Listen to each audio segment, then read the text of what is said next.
Hello everyone, welcome to the 12th episode of DraftKings, the only podcast that gives you all of the top-level limited information you could ever need. I'm Shyler, and with me today is the Miran King himself, Jeff Overson. Hello Multiverse, how are you today? Happy Easter. How are you today? I'm great, Shyler, how are you? I'm doing really good. Wonderful.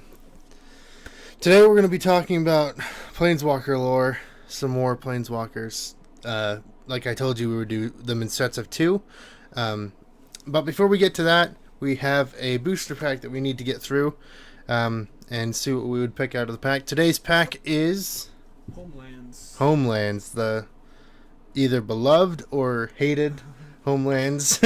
Mostly hated Homelands. It has beautiful story and beautiful art, but when you look at it from a new and this is obviously coming from even my vet days. I've only been playing for 14 years, but going back on there, we still didn't have cards like what you see in Homelands. Yeah. To where you have to appreciate the beauty of it, but it's like there's so much. The game has changed so much that you only can play vintage with vintage. There's no changing it up on that. Yeah. But all right, let's get to the pack. Now, I have not split it up between commons, uncommons, and rare because it's only 8 cards this set, so per boost pack. So we're just going to put them all on one screen, and let's get to it. All right, our first card will be the Koshkun Keep. And this is a very, very interesting land. It's the thing I enjoyed about what they did with these lands was it was kind of the first introduction to what we really see with playing versatile with 3-color decks. So not just the idea of being able to create multiple different kinds of mana, it was consistent. It was the fact like you tap it to get a colorless, or you tap a generic and tap it to make a mountain, or you tap 2 colorless and tap it to make a swamp or a forest.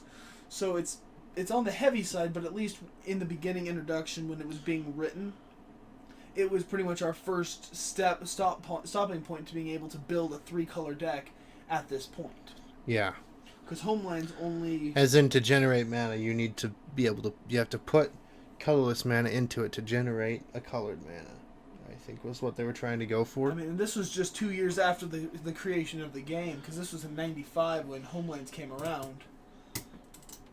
Yeah. So, being able to see this just 2 years after the game had been introduced, that's wonderful. But, as a first pick if we were drafting this pack, I probably wouldn't pick one of these lands up front. Just because land is not normally high picked in limited?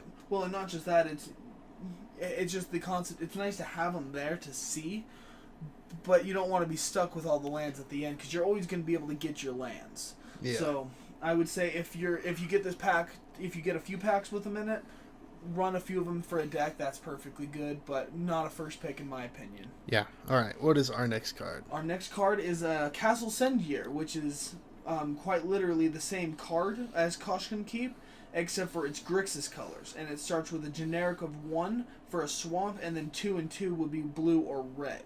Yes. So it's just nice to see that versatility again. But we got to our first creature, and we are at the Abbey Matron. 2 generic and a plains for a summon clerk 1/3. Her ability: tap a plains and tap her for +0/+3 until end of turn to target creature. So no, just to her. Oh. But hold on, she taps herself. Yeah. Wait, so hold on. So she just taps to give herself +0/+3 until end of turn? Yeah. I know, it doesn't make sense. This is why Homelands was... Wait a second. Hold on a second. Okay, you know what? We've got an interesting perspective. Why, I mean... What is the point of keeping her alive? She doesn't do anything other than make herself stronger. I guess you just use this as a last resort. If your creature's getting, say, it wasn't in this set, but bolted, then you could tap it and it survives. Okay, I see how that can work. I guess. That would be the extent of what I would say. But still, like... Yeah, for 3 mana, this is terrible. Yeah. This is not good. Alright, well, we've moved on to the next creature. It's another white creature, the Samite Alchemist. We're running 3 CMC generic with a plains. You got Summon Alchemist. It's a 0/2. 2 planes to tap him to prevent up to 4 damage to a creature you control, and then you tap that creature. The creature does not untap during your next untap phase. It's just funny. 4 mana for 0/2, very bad. But the ability actually, it could come in handy. The fact that it stays tapped though just makes it What's hard. It just makes it hard to pick. That's what I'm gonna say. Hooray! You saved him, so you cannot use it. You can use him in 2 turns as long as they don't try to bombshell him again. Yeah, you saved him once, but can you save him again? I don't think so. Well, even if you could save him again, guess what? He's gonna be tapped for another turn. Yeah, it's crazy that this even. It could be it'd be a little better if it just said that creature doesn't untap next turn, but instead this actually taps it. So it forces it not to. You can't use a tapped creature. Yeah. You can't just keep saving it's 1 creature and then 1 creature and 1 creature. So all they have to do is bam right there, and okay, well now he's tapped, so I don't have to worry about them. Now I'm going to deal with this and this. Yeah. The thing is if you have to use this ability, and I stress the fact have to use this ability. You never want to actually physically try to use this. This isn't like a Planeswalker ability. This isn't like where you tap to gain 2 life. This is. You only do it when you absolutely have to save your creature. Like, if this is one of those creatures you're like, I'm not losing this battleship. Nope, I'm keeping you alive. Yeah. You can't do anything, but I'm not going to let you die. Yeah, you never want to use this, I guess you could say. Yeah, fair enough. It's a very last resort, and even then... You know, I am curious if this would counteract the bottom part of the text where it doesn't untap during its during the untap keep step. What would happen if you had a form to untap a creature? Would that work against it, or is it similar to? Is it basically frosting your own creature? Can you untap your own creature if you had a spell that would allow that, or would the card still trigger on? That's a curious question. Well, the thing is this is just during the untap phase. So once it gets to the point where you cast spells, so it goes untap upkeep. So you untap step, it doesn't untap. So on your upkeep, you can cast a spell that untaps it, and it would untap. All right.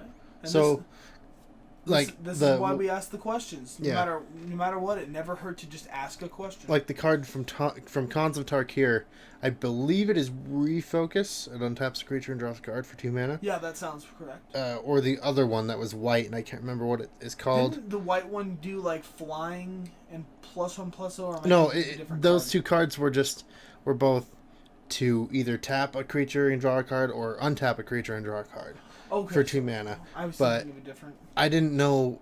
I didn't know which color it was. I believe it's Refocus, which is the blue one. I think. Don't quote me on that, but anyways, you could use that to, as you were saying, save a creature and. Okay, all right. So that would.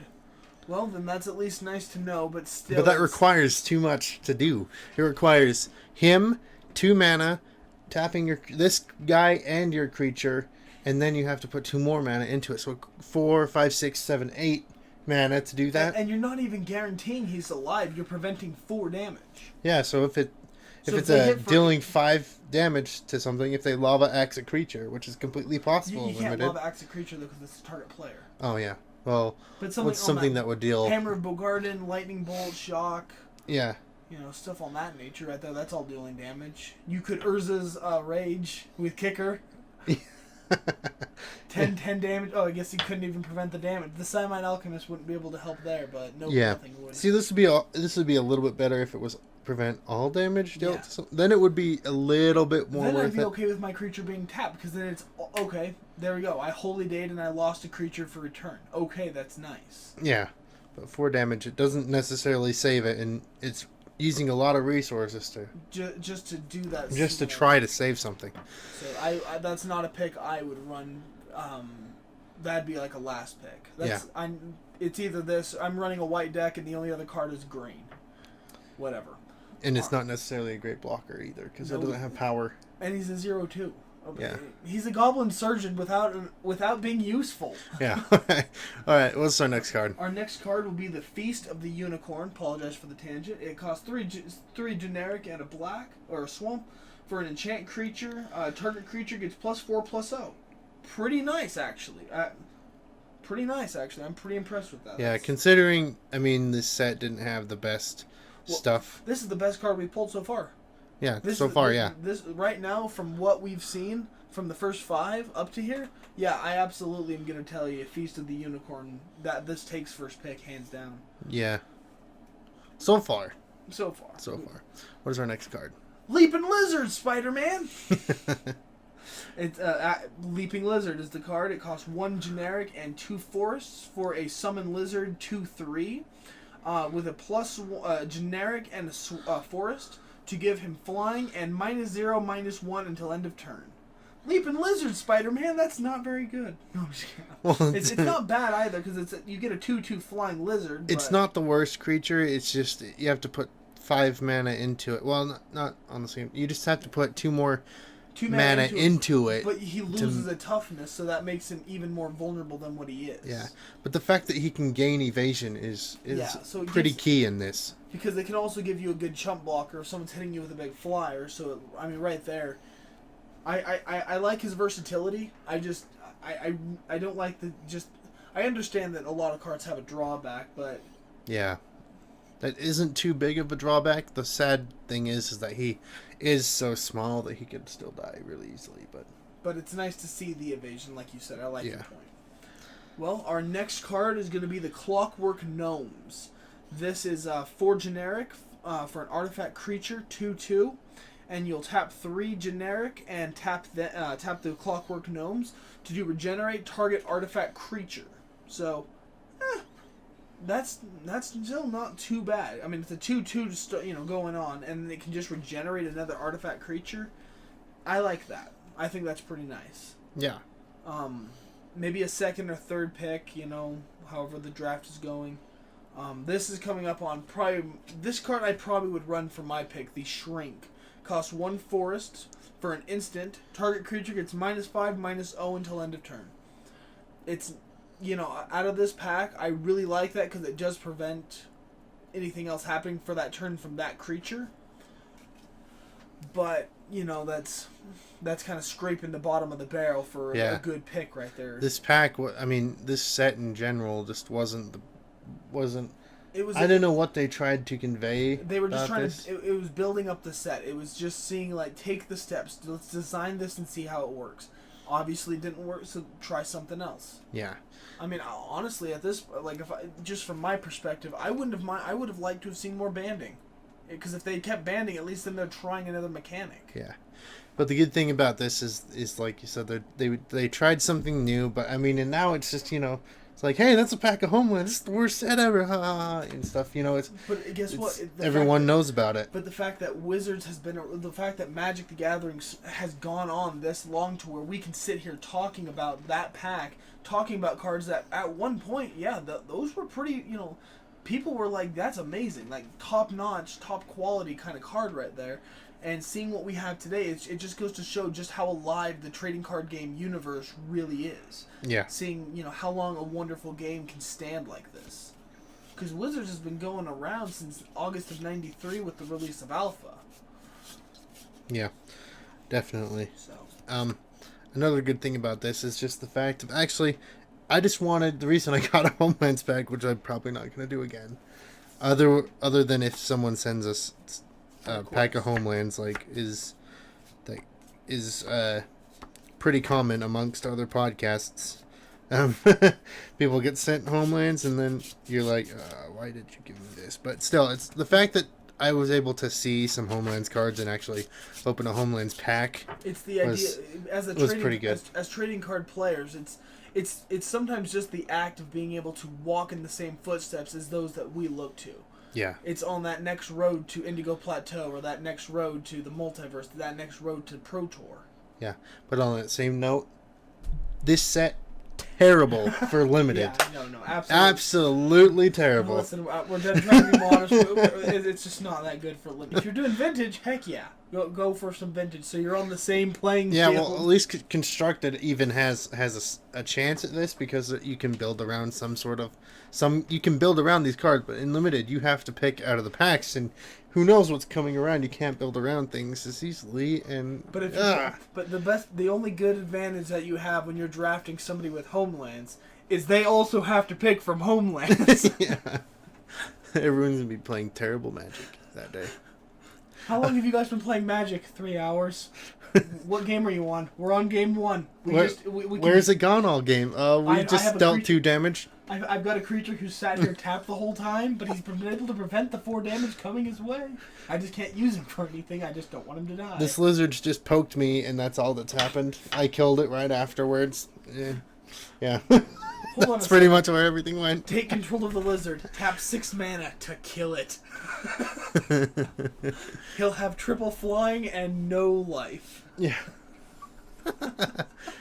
Well, you could kill it yourself, I guess, in response. I don't know what that does, but you could tap 6 mana and kill it. You're like, no, you're not going to kill it. I'm going to kill it.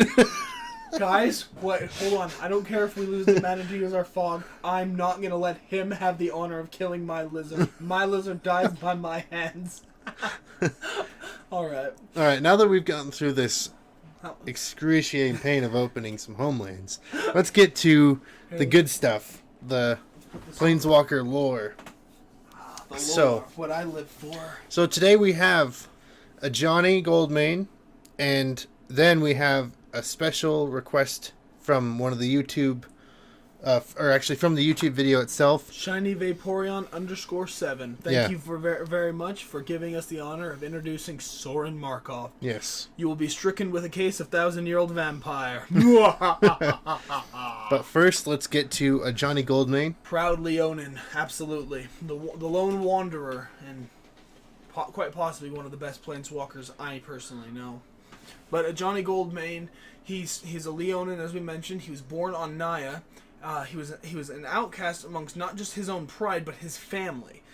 The only person who truly loved him and actually cared about his existence was his brother Jazal, the leader of their pride. And through Ajani's through the leadership of the leadership of Giselle, Ajani was able to be inspired much more as going into the rank of mage and healer. He was not exactly the warrior, but he was able to fight, but he was more on the side of knowledge. He was more on the side of wanting to understand. Let me heal the land. Let me help see I want to see the potential of everyone else. Yes. That is my existence. It is not my story matters to me. I want to see the rest of the world grow. I want to see them as I grow as well. Yeah. Also, I don't know if you were going to this, but I just wanted to mention this. The thing that ignited his spark was the assassination of his brother Giselle, of course. That was where I was actually about to get into that. Oh, sorry about that. You're totally good. Listen, it's the fact that when you're talking magic, when you're around good people with good magic talk, it's a live conversation. It is absolutely a living thought. What happens is you just sit there and you're going and you're just questions. You got to ask. That's how you become great planeswalkers. That's the whole idea behind this beautiful game, is not just playing and understanding it for yourself, but being able to talk with someone else about it. So it's a live discussion. That's all this is. Yes. But so there is still no known assassin who was behind the assassination of Giselle. However, that on that day was when Johnny's Planespark ignited, and he is Ajani Goldmane as we see him today. Yeah. This mighty warrior has been able to do feats that most have not ever will be able to do in their time. He was able to beat Nicol Bolas. He did not kill Nicol Bolas, but he encountered Nicol Bolas, and they did a dual deck set of this. It was the Ajani versus Nicol Bolas dual deck. This was, I want to say, 2000. Oh, this was a couple years ago. I forget the year, but it is a dual deck out there. Has a lot more information on how the fight goes. Is it Ajani versus Bolas? Yes. I think that had to be before 2013. So yeah, because it was before. It was right. It was 2012 because it was the year that they really before they did the Bolas headlining 13. Yes. So during that fight, Ajani had literally gone and used everything he had except for, as we see the Planeswalker, the white-red Planeswalker, Ajani's Vengeant. When he just lets loose everything, and he was able to, with that power, his energy, he was able to create a clone of Nicol Bolas, to where it wasn't necessarily an identical clone, but it was still the main basis and had extreme power to where he was able to fight Bolas with Bolas. Yes. Why not, when you come to the point when you're battling your enemy, why not battle my enemy with my enemy? Good point. And he began traveling. He ended up going to. He was able to seek out Elspeth when he went to Nyx. Theros. Oh, Theros, my mistake. Yes. Going into the different sets, my mistake. Okay. Through the mentor of heroes, between him becoming the mentor of heroes and teaching Elspeth, she was able to kill the god of reveals himself, Xenagos. Yes, but also with the help of Brimaz, king of Oreskos, and his many troops that Brimaz had, because as his card explains, he makes cat tokens when he attacks, and they're tapped in attacking. Brimaz was the king. He had a big army, and Ajani enlisted his help to help defeat Xenagos, that's Satyr. Xenagos, the god of revels. That Gruul Satyr. Yeah. He's a Gruul Satyr. I think that's awesome. However, quick spoiler: we will be doing Elspeth on the next podcast session, so keep your ears posted for that. Yes, the next session with the lore, we will do. I'm wondering, I think that's a good introduction for Ajani. Yeah. So if you want to read further into it, Wizards has a website called www.magic.wizards.com, and you can go up to the search anything bar and type in Ajani Goldmane, and it should bring up his story and the biography that we had skimmed over, and also his multiple Planeswalker cards and cards that are related to Ajani and everything. And you can read the flavor text of those, and you can really delve deep into the stories. It gives you it really lets you, because what we're doing here is we just want you to hear some of the basics of the stories from what we know, what we're able to appreciate, and then go search out a little bit more. Plant another seed of thought. We just want to give you a taste of what there is, so that you will go out and seek more and become more knowledgeable about these planeswalkers and really know what the game is about. Because the game itself is, if you just look at it, it's just a simple trading card game. But when you just take a second look at what they're telling you, it's basically it's just a textbook. That's all you're doing, is you're building a textbook. Yes. It's information everywhere. Every little square piece is information. So use that information, for knowledge is power. Yes. Let us each become stricken with a case of 1,000-year-old vampire with Sorin Markov. So Sorin Markov, he was one of the 3 planeswalkers who helped trap the Eldrazi on the plane of Zendikar thousands of years ago. The other 2 were the Lithomancer. She was originally on Zendikar, and spoilers, if you haven't already seen the episode, is returning to Innistrad. Oh. And we also have Ugin the Spirit Dragon. Now that the Eldrazi have been awakened, Sorin is on a mission to reunite with these planeswalkers to, well, as he did in ages past, do so again, bury these gods where they belong, amongst their altars with the little spawns, who apparently have gotten a little stronger over the years, but not much. Just 1 point. Not much. So, Sorin had, the Nahiri's whereabouts are still currently unknown. Obviously, we have the spoiler that he might be on Shadows of Innistrad. Nothing is confirmed yet. But we're hoping tight with a good bit of faith. And they went back to track down Ugin. And Sorin traveled to Tarkir, where that was where the Spirit Dragon Ugin was an important part of the ecosystem, the actual way the plane itself handled, not just the people, it was the actual world. In one of the versions of history, Sorin found Ugin's bones in an icy chasm on Tarkir. However, with how Sarkhan Vol altered the timeline, we also have Ugin as saving Ugin's life, keeping him alive, was that, we're going through that part of the timeline. He was encased in a protective cocoon for many centuries, and then Sorin's quest to find Ugin ends with success, and the 2 agree to combat the Eldrazi once more on Zendikar. Yeah. So, also, something else I wanted to mention that it does not mention in the biography for some odd reason, but also on Innistrad, Sorin created a angel to watch over Innistrad and keep it safe, named Avacyn. And in Shadows of Innistrad, that changes. Hint spoilers. This is a complete spoiler alert for this episode. If you haven't already seen the spoilers, they've been leaked everywhere. Go find Not them. leaked, but spoiled everywhere. So they should be pretty easy to find. But there is a card called Anguished Unmaking, which is art of Sorin literally unmaking Avacyn. And it is a Vindicate, which is... Do you know what Vindicate is? I do not off the top of my head. Vindicate is a colorless and a black and a white for a sorcery and destroy any permanent. Now, they made Anguished Unmaking, which is 1 colorless, a black and a white for an instant that destroys a non-land permanent, but you also lose 3 life.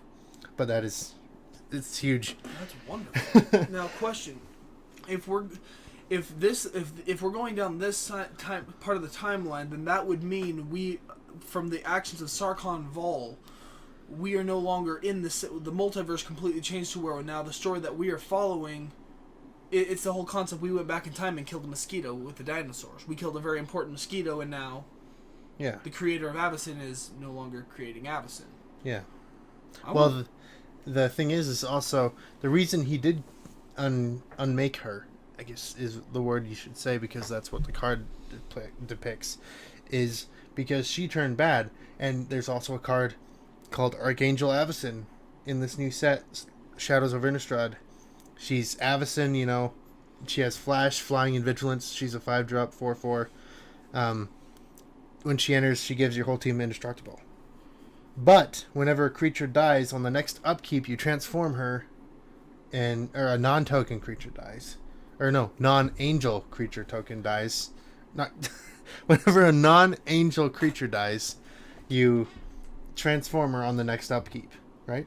And then she transforms into, I forget the name, Avacyn. We can look it up real quick. Yeah. We're going to stream that one, because that's a very good question for you guys to hear, because that catches the eyes of everybody. Avacyn the Purifier. She transforms into Avacyn the Purifier, which is the evil version of Avacyn. She turns bad and starts destroying Innistrad and starts destroying everybody. So Sorin is left to unmake his creation, which he meant for good, is turned bad. And I think that's a pretty cool way for the lore to go. It completely changes with Avacyn. I love that. Mm-hmm. And the flavor text of the card reads, "Wings that once bore hope are now stained with blood.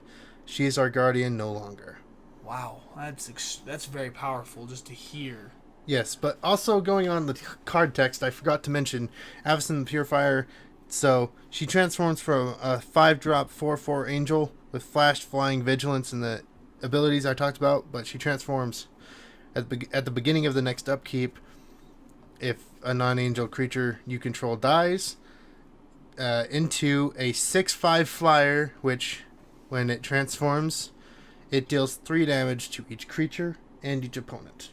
So the only thing that is not harmed when she transforms is literally yourself. Your creatures are not safe, but you as a planeswalker are safe. Nothing else. Yes.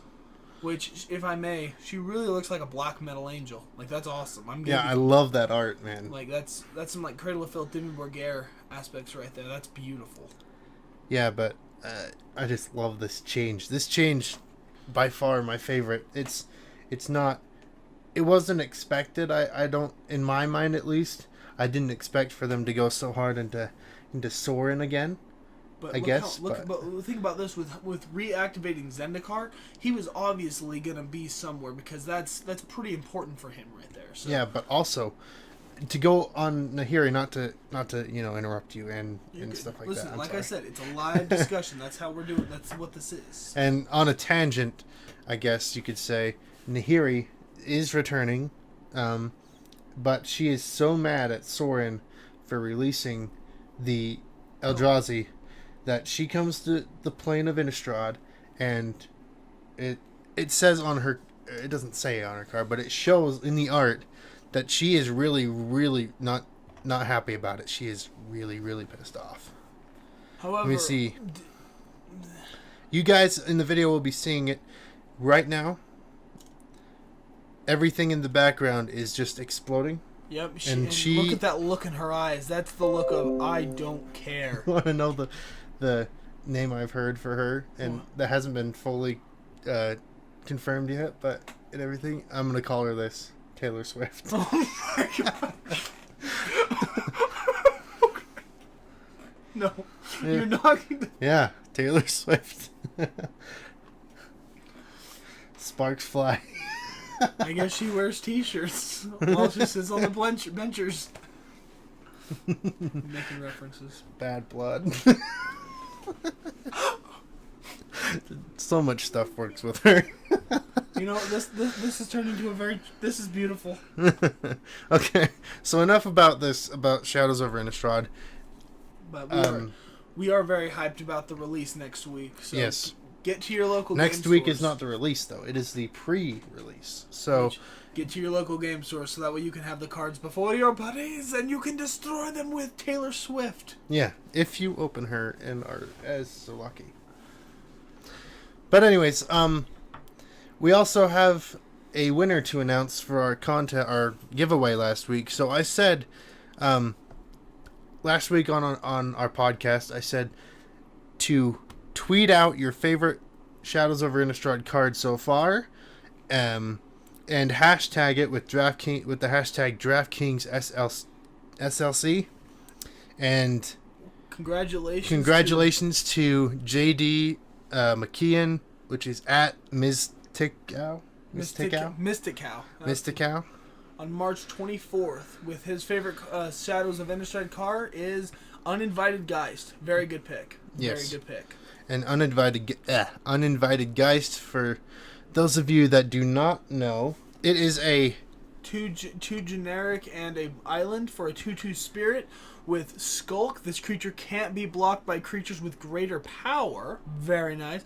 When it deals combat damage to a player, transform it to a 3/3 can't be blocked. So a 3/3 just can't, basically unblockable. Yes, it is unblockable. And then a slow knock at midnight is best left unanswered, is the first part of the flavor text. And second was knocking was simply a formality. Oh, that's awesome. Like that actually sends little shivers up me.